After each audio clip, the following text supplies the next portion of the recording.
천국 시민으로 사는 삶이라는 말씀인데, 우리가 이 세상에 살고 있지만 우리의 신분은 하나님 나라의 백성이죠. 우리가 다른 말로 구원받은 성도라 부르기도 하죠. 하나님 나라의 백성으로서, 하나님 나라 천국의 시민으로서 우리가 이 세상에 살고 있지만 우리가 돌아가야 할 본향은 바로 천국입니다. 제가 인터넷 유튜브에 이제 좀 제가 설교를 올리면서 유심히 봤는데, 저도 그렇지만 목사님들이 이 천국에 관한 설교를 거의 안 하시더라고요. 특정한 사람들이나 할까? 그건 왜 그러냐면, 우리가 알아야 될 게, 우리가 마음을 두고 우리의 영혼을 우리가 가야 할 그 본향을 언제부터인가 사람들의, 성도들의 마음속에서 점점 사라져간다는 것이. 그게 왜 그러냐면 이 세상이 너무 좋거든. 자가용도 좋은 자가용들이 나오지, 좋은 고급 주택이 있죠. 또 명품 있죠. 옷도 좋은 옷도 있고, 이런 말할 것이 없이 이 세상에서 마치 지상낙원처럼 누릴 수 있는 것들이 너무 많거든요. 지금 이제 코로나로 인해서 사람들이 해외로 나갈 수 없지만 시선을 해외만 돌려도 우리나라 풍경하고 전혀 다른 색다른 아름다운 풍경이 있는 나라가 너무 많죠. 그래서 우리나라 사람들 코로나 이전에는 해외여행을 수도 엄청나게 나가죠. 여름에는 말할 것도 없고. 근데 그러다 보니까 그리스도인들조차도 이 세상의 세상이 흘러가는 조리에 의해서 우리가 마음으로 우리 영혼이 가야 돼. 우리가 바라봐야 되고 마음으로 늘 생각해야 될 본향은 잘 기억을 하지 못하는 것이죠. 그러다 보니까 그리스도인들끼리도 그런 경우를 저는 봤어요. 천국이 있냐 없냐를 가지고 성도들끼리 서로 논쟁을 하는, 너무 어처구니 없는 것이 그만큼 심각하다. 그 책임은 설교하는 설교자인 목사에게도 사실 있죠. 왜냐하면 천국에 대해서 성경이 기록되지 않았다면, 또 주님이 우리에게 말씀하지 않았다면 모르지만 성경이 분명히 천국에 관해서 말씀하고 또 우리에게 천국을 바라보라고 그러는데, 그런 맥락에서 보자면 우리가 이 천국에 대한 말씀, 또 천국을 우리가 사모하고 우리의 삶의 종착지가 사실은 천국입니다. 그것을 우리가 잘 오늘 염두에 두고 말씀을 들으셨으면 좋겠습니다. 그러면 천국과 지옥은 가상의 세계가 아니라 실제로 실존하는 세계입니다. 내가 가보지 않았다고 해서 존재하지 않는 것이 아니라, 내가 눈으로 보지 않았다고 해서 없는 것이 아니라는 것이죠. 오늘 이 시대에서 천국에 관해서 이야기하면 사람들은 좀 바보스럽게 우스꽝스럽게 생각합니다. 물론 이제 천국에 관해서 천국을 갔다 왔다 하는 사람들의 감정이 조금 문제가 있는 것은 사실이죠. 그렇다고 해서 천국이 없다는 것은 아니라는 것을 우리가 먼저 인지해야 됩니다. 자, 그러면 누가 천국에 갈 수 있느냐? 저는 천국에 갈 수 있는 사람을 크게 세 가지로 좀 나누어서 말씀을 드리고 싶어요. 첫 번째는, 천국은 죄에서 구원받은 하나님의 자녀가 갑니다. 하나님의 자녀가 갈 수 있는 곳이죠. 그래서 하나님의 자녀가 되었다는 말은 죄에서 구원받았다는 것입니다. 구원받지 못한 사람은 천국에 갈 수가 없습니다. 오래전의 일인데 어떤 성도가 심각하게 저한테 신앙 상담을 하더라고요. 오래전이죠. 전도사 때인데 우리 엄마가 예수를 안 믿는데 저는 예수를 믿는데 우리 엄마 죽으면 지옥 가는데 어떻게 해요? 전사님 도와주세요. 그분이 예수를 믿은 얼마 안 되시는데 그분이 그러시는 우리 엄마가 천국에 갈 수 있다는 데가 못할 것이 없습니다. 어떻게 할까요? 참 가슴이 아픈 거죠. 그 딸이 예수를 믿어도 그 어머니가 예수를 믿지 않으면 아무리 사랑하는 어머니라도 그 딸이 그 어머니를 천국으로 데려갈 수 없는 거죠. 사람이 그 딸이 아무리 어머니를 사랑해도 그 딸이 어머니 손을 끌고 천국으로 갈 수 없거든요. 왜냐하면 천국에 들어가는 문제는 개별적인 문제거든요. 개인적으로 계획적으로 하는 것이지 집단적으로 가는 문제가 아니기 때문에 그래서 천국에 갈 수 있는 사람은 첫 번째는 죄에서 구원받은 하나님의 자녀가 갈 수 있다 하는 말씀입니다. 여기 요한복음 3장 5절에 보시면 이렇게 말씀해요. 예수님께서 사람이 물과 성령으로 나지 아니하면 하나님 나라에 들어갈 수 없느니라. 거듭나지 않은 사람, 구원받지 않은 사람은 하나님 나라 천국에 들어갈 수 없다 하는 이야기죠.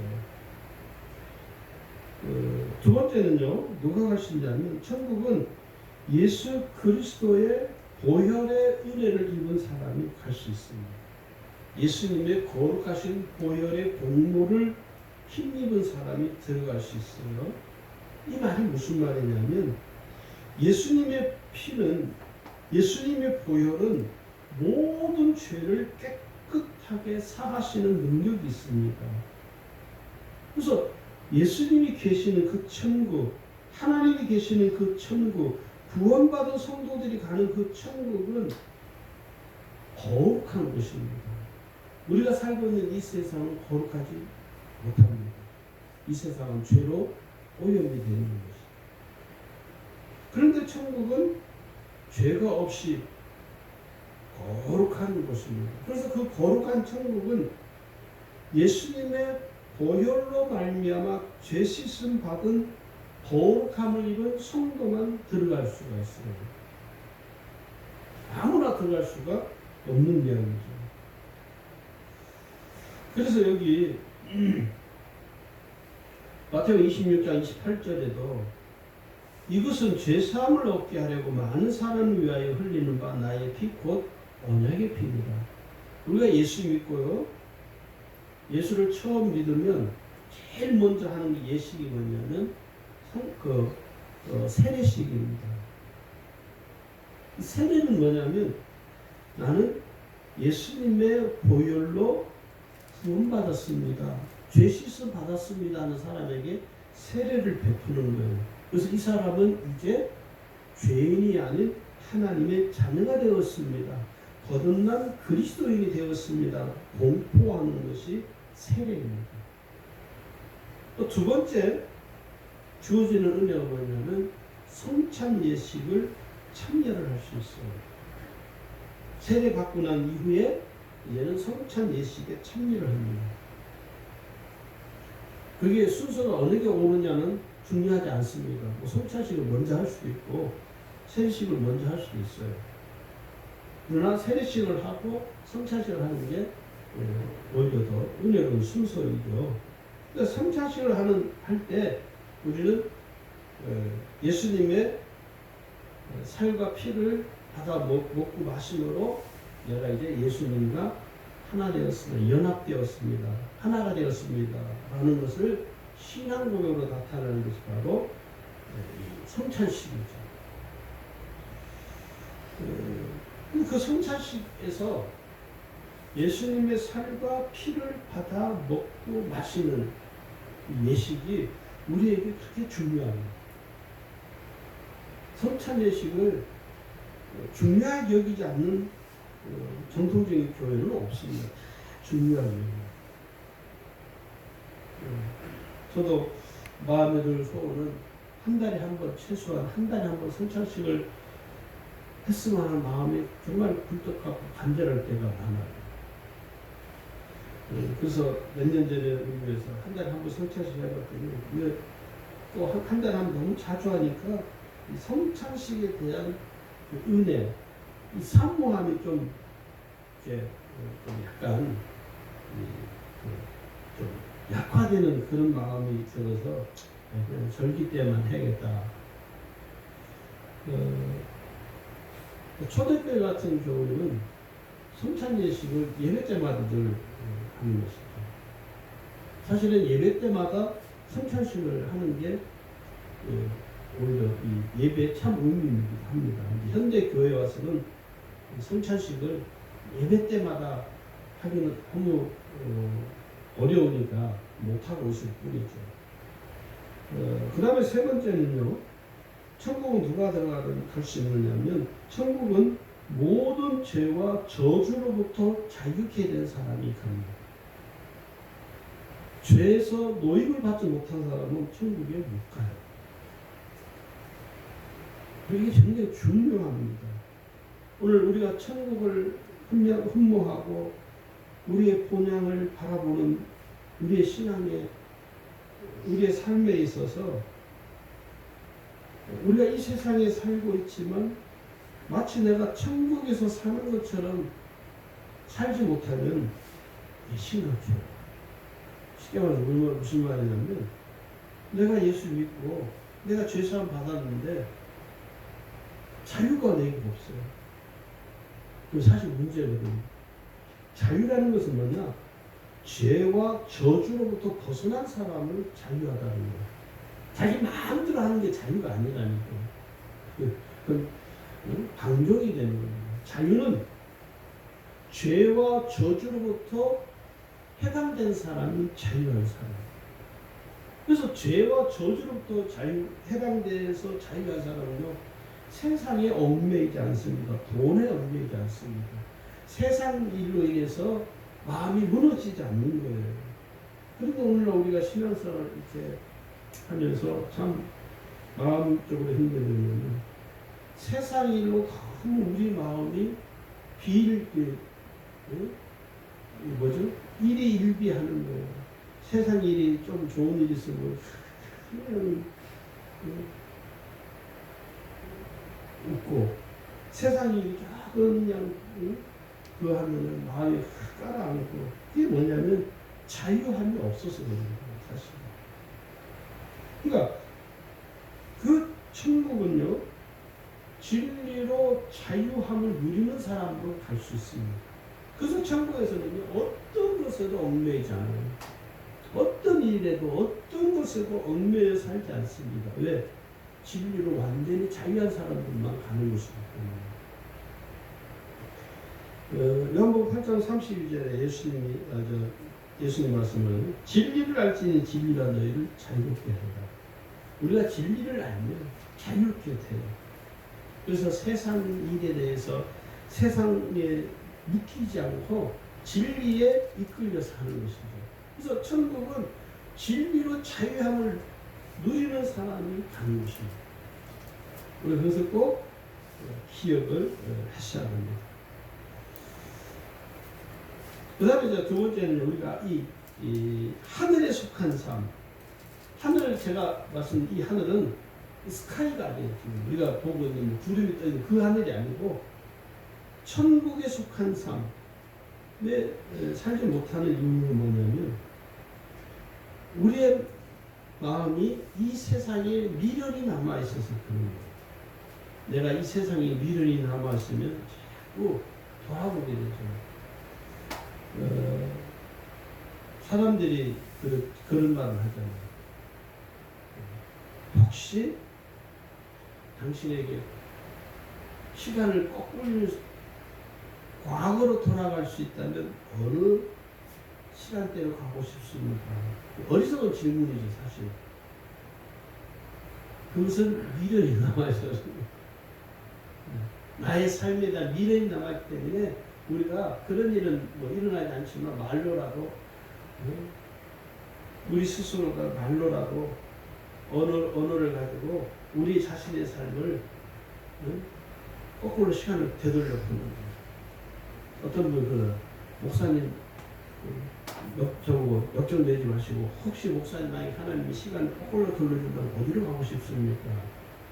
저는 그래서 나는 중학교 2학년 때로 돌아가고 싶다. 왜 그러냐고 묻지는 마라. 말하면 머리 아프니까. 나는 정말 하나님 내게 시간을 거꾸로 되돌아가게 해주신다면 나는 중학교 2학년 2월 3월 달로 돌아가고 싶다. 그건 뭐냐? 미련이 남아있습니다. 저도 그 미련이 남았거든요. 그 시절 그때 내가 왜 그랬을까? 분통을 터뜨리는 미련이 남아있는. 그러니까 세상에 미련이 남아있으면 그 미련에 우리가 붙들려 사는 거죠. 자꾸 자기의 지금 현재의 삶에 만족하지 못하고 자기 지난날을 자꾸 돌아가고 싶은 그러다 보면요 오늘 신앙인들 중에서도 그런 경우 많죠. 그렇게 되면 천국에 속한 삶을 살기는 상당히 어려움이 있다 하는 것입니다. 두 번째는요, 천국에 갈 믿음의 확신이 부족하기 때문에 그렇습니다. 그래서 참 많이 봐요. 권사님인데도 그렇고 중직자인데도 그렇고 네. 권사님 지금 하나님이 부르시면 저 권사님 천국 갈 자신 있으세요? 저는 당연히 당연하죠 이렇게 대답할 것 같으니 한 10명 물어보면 한 30%는 머리를 이렇게 긁어요.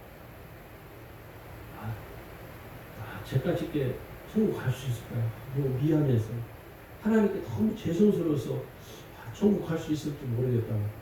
믿음이 좋은 것 같아 보이잖아요. 그렇지 않고 믿음이 천국에 갈 믿음의 확신이 없는 거예요. 이게 참 문제가 심각합니다. 세 번째는 천국에 속한 삶을 하늘에 속한 삶을 살지 못하는 세 번째는 영적인 눈이 열려지지 않아서 그렇습니다. 다른 말로 은혜의 눈이 열려지지 않아서 또 다른 말로 믿음의 눈이 열려지지 않아서 그런 것입니다. 지금 우리가 이 세상 돌아가는 모든 일들을 보면서 세상 돌아가는 일들을 지금 우리 삶에서 일어나고 이런 모든 사태들이 그냥 세상 사람들이 보듯이 눈에 보이는 모습만 봐버리면 이게 말을 할 수밖에 없죠. 그런데 믿음의 눈으로 영적인 눈으로 은혜의 눈으로 이렇게 세상을 바라보면 지금 이때 내가 뭘 해야 될까? 저도 그렇지만 많은 교인들이 성도들이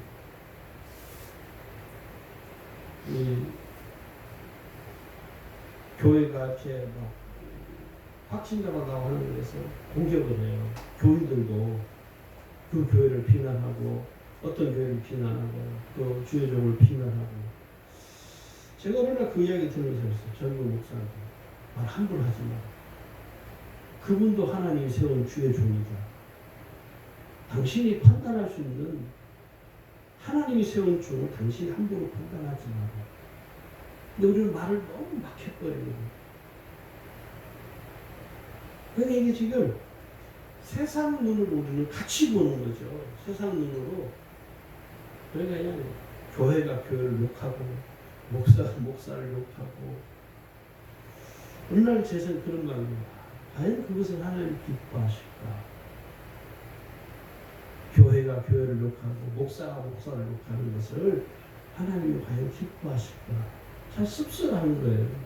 세상 사람들이 교회를 욕하는 거하고 똑같은 거예요. 성도들도 교회를 막 욕해요. 그 교회 폐쇄시켜버려요. 제가 그 말을 들으니까 마음이 너무 아픈 거예요. 아니 하나님의 교회를 폐쇄한다는 게 무엇을 의미하는 건지 잘 모르고 그냥 막 말을 쏟아버리니까 그래서 제가 지금 이 시대에 또 왜 그러냐면 세상 사람들이 보는 눈으로 교회를 보기 때문에 이건 뭐 목사고 교인이고 없어요. 같이 밥벌이는 같이 막 공격 욕하니까. 그러나 우리가 좀 한 발짝 뒤로 물러서서 우리가 지금 이렇게 세상 돌아가는 일들을 믿음의 눈으로 신앙의 눈으로 좀 접근을 할 필요가 있다. 교회가 우리가 볼 때 왜 저러지? 좀 자제 좀 하지. 자제하면 참 좋겠는데 선을 넘어가 버리면 넘어갔다고 해서 우리까지 같이 그냥 싸다가서 그냥 비난하고 욕하면요. 야, 결국 우리 스스로가 누워서 침 뱉는 격이 돼버립니다. 교회를 향해서 비난하고 욕하면 결국 주님을 욕하고 비난하는 것이 돼버립니다.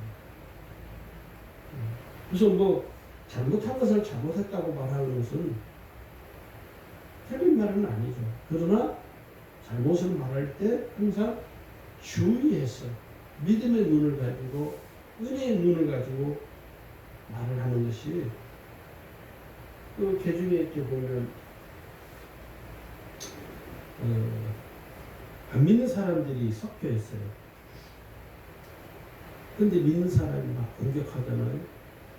그건 안 믿는 불신자들을 보면 아이고 같은 교인이 있면서도 저렇게 욕하네. 같이 싸잡아서 같이 한꺼번에 욕합니다. 우리가 이것을 잘 지혜롭게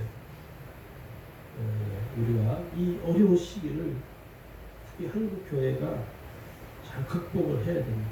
코로나로 인해서 중요한 기정사실이거든요. 정부가 지금 한국 교회를 때려잡으려고 하는 것은 저는 정치적인 목사는 아니지만 그런 경향은 사실 다분히 많아요. 정부가 특히 이 정부가 들어와서 코로나 이후로 인해서 한국 교회를 지금 언론으로 얼마나 공격을 해야 되는지 그건 기정사실이 있거든요. 그렇다 할지라도 교회가 성도들이 함께 입을 실어서 자기 교회는 안 그러니까 남의 교회, 다른 교회 그러니까 막 비난하고 그래서 우리가 좀 절제를 해야 되지 않나 저는 개인적으로 그런 마음을 하나님 주시는 것 같아요. 자, 그러면 천국의 사람들은 이 세상에서의 삶을 어떻게 살아야 되나? 우리가 천국을 바라보고 천국을 지향하지만 이 세상에서의 삶을 등한시하고 천국만을 바라보면요 잘못된 신앙이죠. 우리가 천국을 바라보는 것처럼 이 세상에서의 삶도 마치 내가 천국에서 사는 것처럼 살아야 됩니다. 그게 오늘 그리스도인들의 삶이라고 할 수 있죠. 첫 번째 그럼 어떻게 사나요? 육신에 속해 살지 말고 영에 속한 삶을 살아야 한다 하는 것입니다. 어떤 분이 그러시더라고요. 아니 목사님 그러면 육신에 속한 삶을 다 버리라는 이야기입니까? 그 의미를 이해를 잘 못하셔서 육신에 속한 삶이 다 악한 것이다. 그렇게 또 말할 수는 없죠. 그럼 밥 먹는 게 악한 것이면 그렇게 말할 수 없고요. 그러니까 우리의 삶의 목적이 육신을 위한 삶을 사는 것이 되어서는 안 된다는 것이. 그러면 그게 이제 영에 속한 삶이 아니라 육신에 속한 삶을 사는 것입니다. 영에 속한 삶을 산다고 뭐 금식하고 밥 안 먹고 맨날 기도하고 맨날 성경만 읽고 직장을 가지도 않고 그것을 영에 속한 삶이라고 볼 수는 없습니다. 이제 이 말의 핵심을 잘 이해를 하셔야 됩니다. 이 육신에 속한 삶을 살지 않고 영에 속한 삶을 산다는 것은 내가 비록 직장에서 일을 해야 되잖아요. 일을 할 때 이 직장에서 일하는 이 일이 내가 돈을 벌기 위한 내 생계 수단이 아니라 하나님의 영광을 위해서 내가 이 직장에서 내가 일을 열심히 하는 것이다. 그래서 나는 이 일을 통해서 하나님께 영광을 돌리는 것이다. 이게 영에 속한 삶이죠.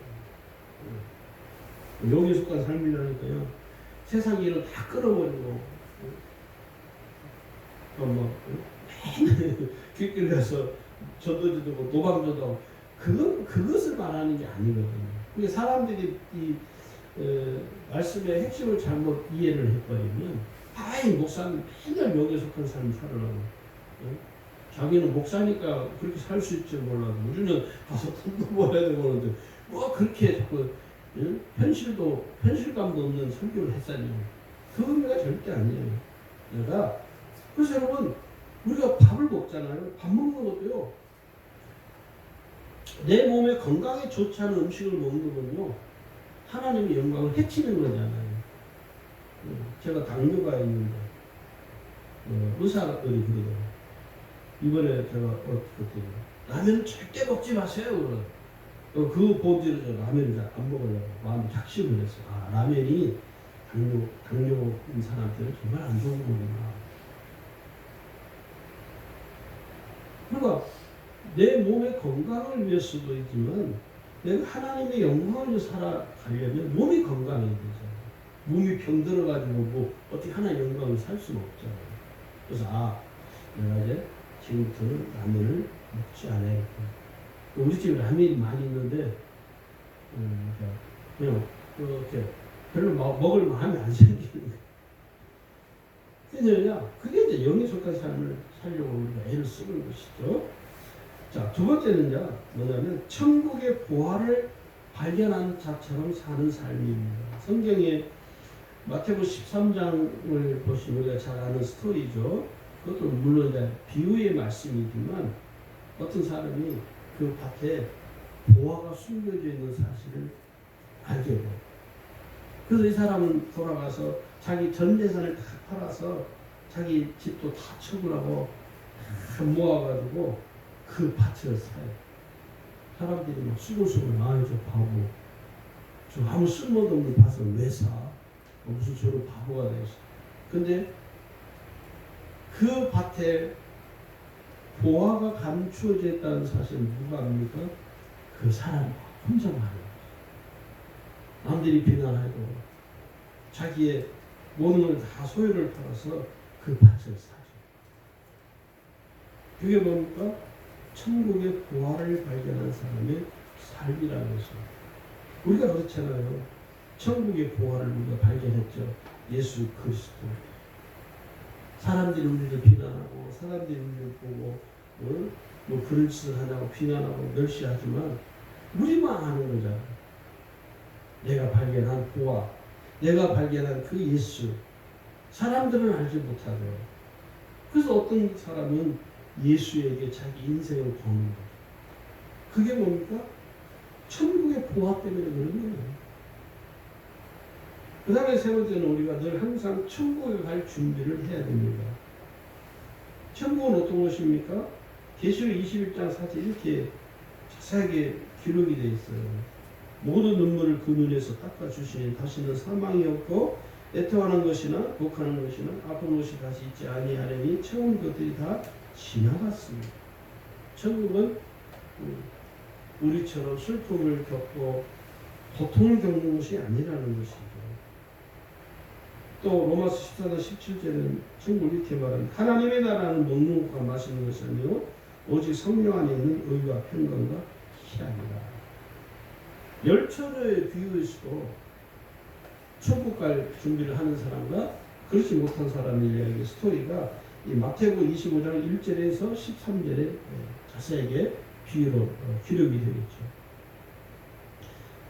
누가복음 10장을 보시면요. 누가복음 10장 17절에 20절에 보면 70인 전도대들이 전도를 하고 마치고 돌아와서 예수님께 70인 전도대들이 전도 보고를 해요. 그래서 이 70인 전도들이 흥분해 있는 거예요. 우리가 나라에서 전도를 하다 보니까 귀신이 떠나가고 병자가 낫고 역사가 엄청난 기적이 일어나는 거예요. 그것을 막 예수님 앞에서 막 흥분이 돼가지고 막 요즘 말로 말하면 간증을 하는 주님 우리가 갔더니 귀신이 우리에게 항복을 했습니다. 그러니까 예수님이 이렇게 말해요. 그 전도자들에게 뭐라 하냐면 귀신들이 너희에게 항복하는 것을 기뻐하지 말고 너희 이름이 하늘에 기록되는 것으로 기뻐하라. 정말 명언이죠. 귀신들이 너희에게 항복하는 것을 기뻐하지 말고 너희 이름이 하늘에 기록된 것으로 기뻐하라는 거예요. 오늘 저와 여러분의 이름은 천국에 들어가는 생명록에 기록이 되어 있습니다. 할렐루야. 얼마나 축하할 일이에요. 내 이름이 천국에 들어갈 수 있는 그 생명록에 기록이 되어 있으니 그 생명록에 기록된 이름답게 우리가 이 세상에서 살다가 주님 오라 가실 때 아멘 할렐루야 주님 갑니다. 그런 삶이 되기를 주님으로 축원합니다.